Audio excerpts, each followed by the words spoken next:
This episode is brought to you by Freestyle Photographic Supply.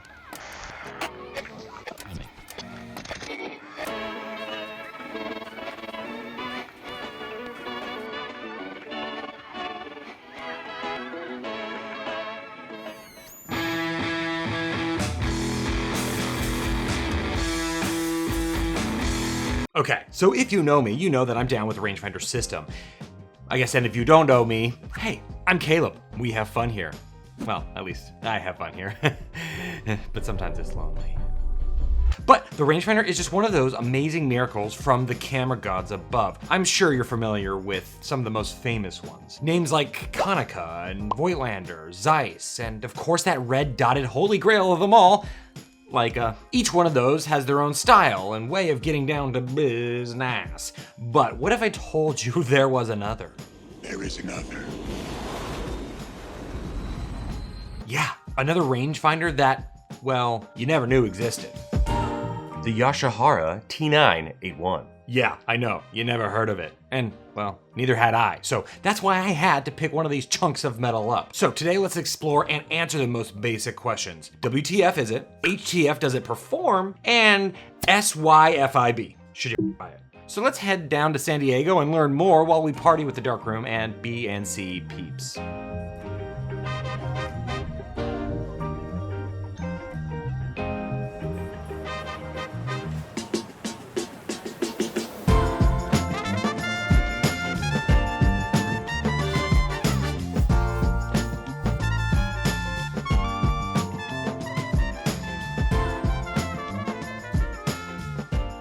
So the year was 1999 and the Phantom Menace was just about to blow people's minds. But little did they know, a small little company coming out of Japan was also going to change the entire course of the rangefinder legacy. I'm being dramatic. The camera came out in 1999 and was released by the Yasuhara Company Limited, founded by Shin Yasuhara himself. I hope I'm saying Yasuhara right. I don't know. My mouth only does dumb English. That dude actually knew what he was doing, unlike me. He was a designer at the Kosira Camera Company for 17 years before branching out and making his own wake in the camera market.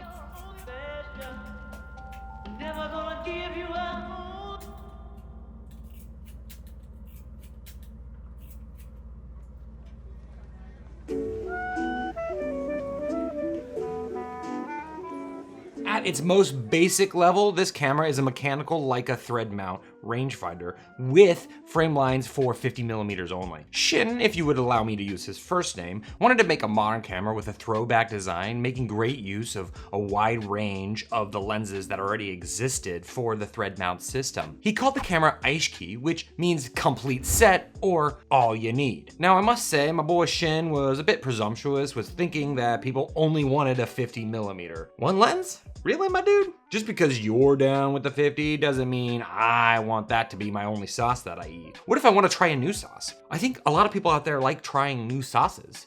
I mean, that's why there's so many sauces out there for you to try.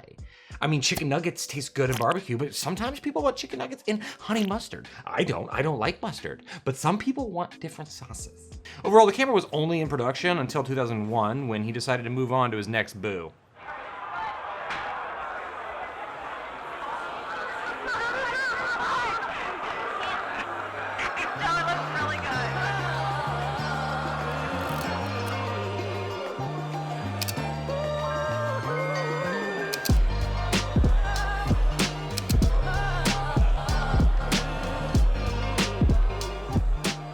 Interesting enough, the homies over at Voigtlander cooked up a rangefinder of their own, suspiciously around the year 2000, and Mike dropped the Bessa R, which was also a thread mount camera. To put that in perspective though, Leica had been busting out an updated Leica M mount since 1954, and around that Y2K aesthetic era, they were slinging the GOAT, also known as the M6.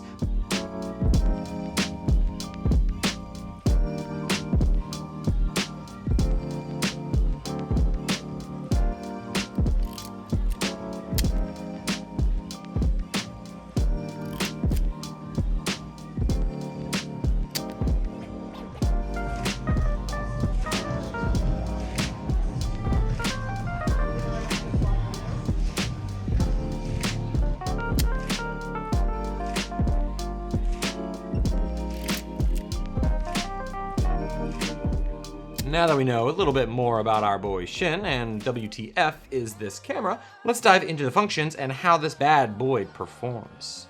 Starting on the top plate, you have an M3-esque film rewind, followed by some sick-ass text, accompanied by a combined ISO and shutter dial, followed up by your advanced lever and shutter button.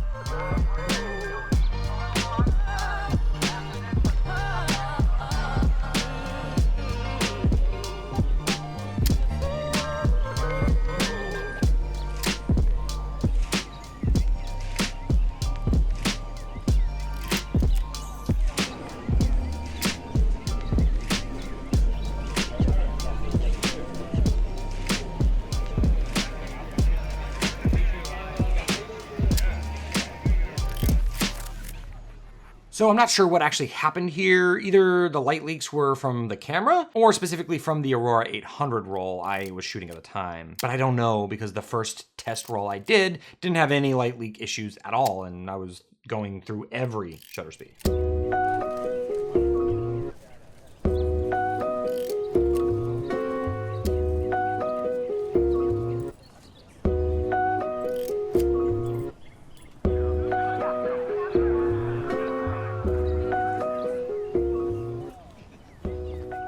Even though Shin decided on a one lens suits all approach for this camera, the viewfinder is big and bright and unobstructed. Honestly, one of my favorite parts of this thing. So, you good.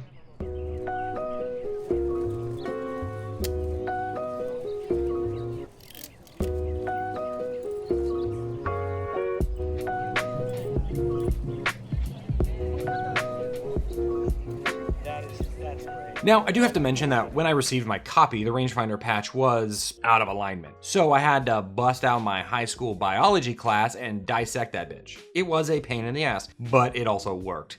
And apparently, it's kind of an issue with these cameras overall. So this might not be my last time opening her up.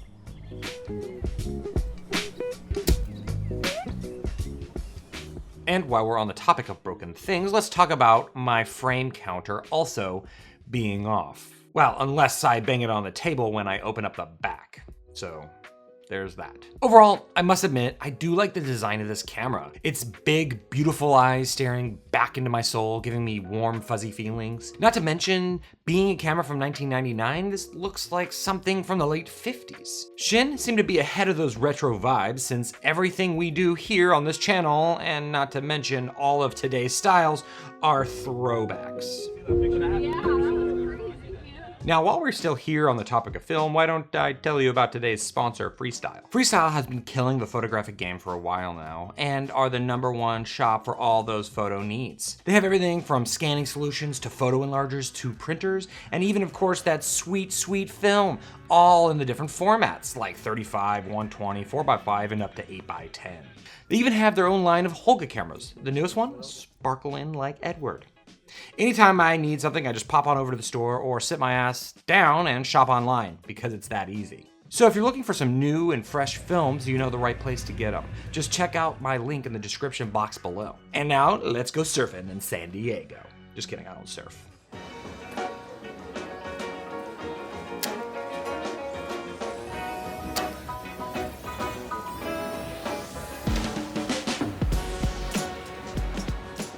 Now, another cool thing about this camera is that it has a light meter, which I guess other cameras around this Y2K age also have. But considering I originally thought this camera was much older than it actually is, it was a nice, fun surprise at the bottom of this crackerjack box. And in operation, it's very easy. On the left-hand side, tucked out of the way, you have a plus sign for overexposure. You have a minus sign for underexposure, all followed up by a green as go dot in the middle telling your grandparents that you are good at your job and you're not a failure in life. Still working on that one.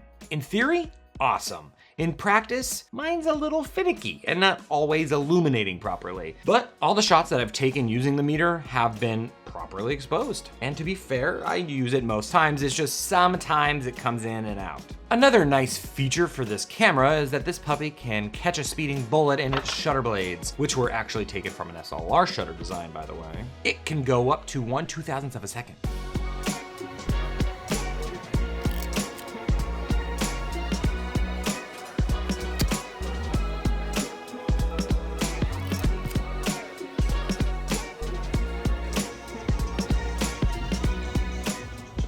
With all of that said, and now out there to never be taken back, my last but surely shinly not least is how this camera feels to advance. I've been on record saying that the reason one shoots a Leica is because of the feeling that you get when you advance to the next frame. That little snapback at the end is worth its weight in brass. And to put it plainly, the T981 ain't got the sauce. When advancing my film, this flimsy feeling lever sometimes sticks. Sure, is that just my model? Maybe. But even when it works, it doesn't have the confidence I know can exist in a camera. I mean, it took me 35 years to find my confidence. But I also fake mine, so.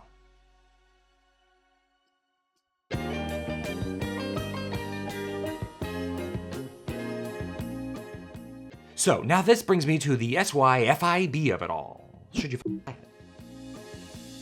No. Honestly, no. Even for 450 doll hairs. And I'm saying that knowing full well that I'm gonna be trying to sell mine. Not to mention, I hardly touched on any of the other issues I've read about with this camera online. For maybe $100 more, you can get the infinitely better Bessa R and have a better feeling camera with more frame lines. And for $1,000 more, you can get a Leica M3.